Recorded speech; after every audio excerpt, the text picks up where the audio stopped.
Avez-vous déjà fait une randonnée? Pour atteindre un sommet en montagne, il faut faire une randonnée qui demande un certain effort. Et ce qui est important dans une randonnée, c'est de suivre le chemin. Et plus la montagne est abrupte, plus on est attentif à suivre le chemin, en espérant qu'il soit bien balisé et que, à un moment, il n'y ait pas un doute ou une confusion possible. La montagne est souvent prise dans la Bible comme le lieu de la rencontre avec Dieu, que ce soit dans l'Ancien Testament avec la montagne du Sinaï, ou alors dans la montagne des Béatitudes ou le Golgotha. La montagne est le lieu de la rencontre avec le Seigneur. Et pouvoir monter, pour pouvoir atteindre ce moment où nous pouvons être avec Dieu, il s'agit de prendre le bon chemin. Il s'agit d'être attentif à ne pas se laisser perdre et peut-être à ne pas aussi inventer soi-même un chemin qui ne mène finalement nulle part. Comme il serait orgueilleux le randonneur qui, lors d'une ascension, prend un chemin qui n'est pas balisé, ne sachant où il va et comment il va y aller. Avec le Seigneur, il en est ainsi. Aujourd'hui, certains parmi nous font une profession de foi particulière. Ils s'avancent et ils disent la reconnaissance de ce que Dieu est. Non pas parce qu'eux-mêmes ont trouvé le chemin, non pas parce qu'ils ont découvert et qu'ils ont tracé eux-mêmes la route, mais parce que certains leur ont montré le chemin, certains leur ont tracé la route. Alors, ils peuvent, avec reconnaissance, aller vers le Seigneur sans se tromper. On voit dans les lectures d'aujourd'hui qu'il y a comme un combat entre Dieu et Satan. Ou plutôt, il y a différents chemins. Certains mènent vers Satan et d'autres mènent vers Dieu. Il s'agit de choisir. Il s'agit de ne pas se laisser égarer. Adam et Ève, dans une manière symbolique racontée par l'auteur biblique, nous montrent qu'ils sont attentifs à la voix de Satan et ils se laissent tromper. Ils ne prennent pas le bon chemin. Pourtant, Dieu leur avait donné une parole de protection. Ne prenez pas du fruit de l'arbre défendu, cela vous mènerait à la mort. C'est une parole de bienveillance que Dieu donne. Et Satan, père du mensonge, vient donner une parole trouble. Dieu a peur que si vous preniez ce fruit, vous deveniez comme lui. Trouble qui se met alors dans le cœur d'Adam et Ève. Faisons-nous confiance au chemin que Dieu nous montre, ou alors pensons-nous être plus intelligents et plus forts et prendre un autre chemin? Des scribes s'avancent vers Jésus et le questionnent. Mais comment cela se passe? Pourquoi cette autorité particulière et comment chasses-tu les démons? Est-ce par le démon lui-même? Ils ne comprennent pas le chemin que Jésus prend. Et pourtant, le mal est éloigné, la souffrance est écartée, la vie est manifestée avec le Christ.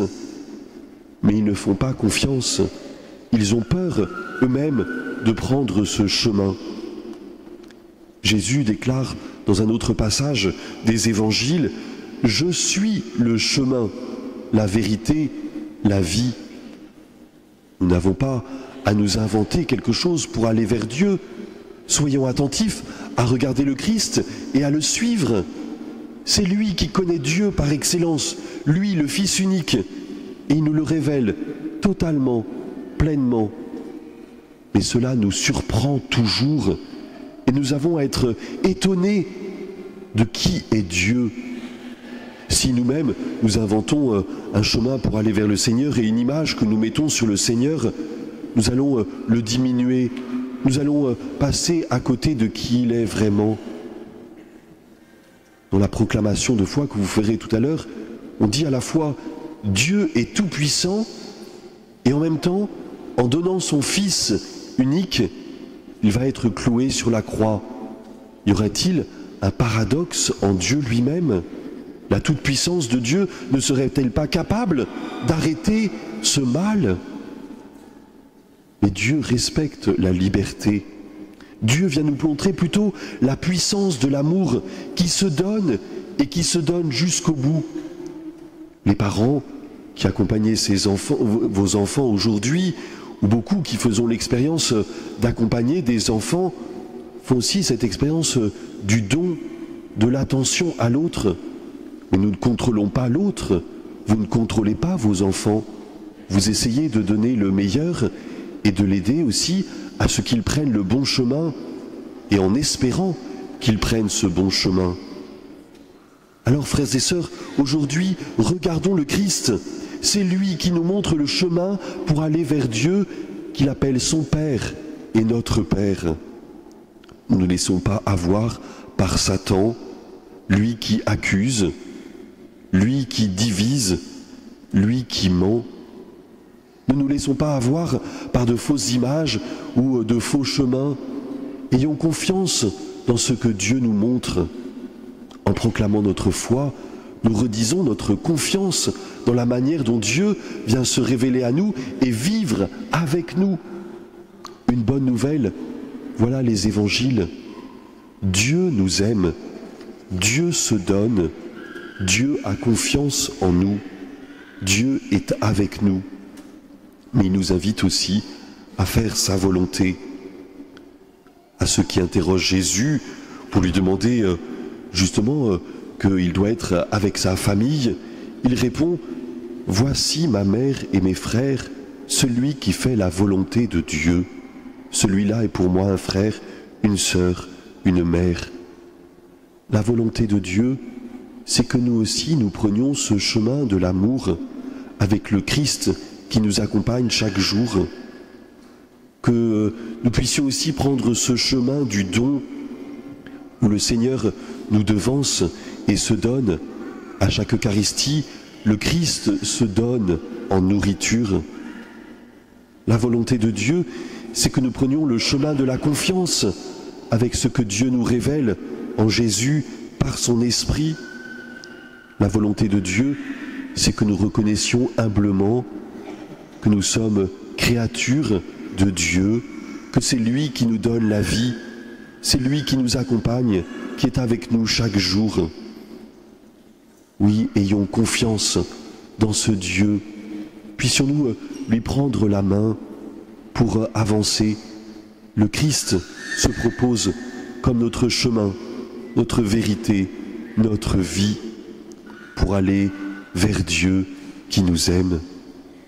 Prendre ce chemin avec le Christ pour mieux aimer, pour mieux se donner.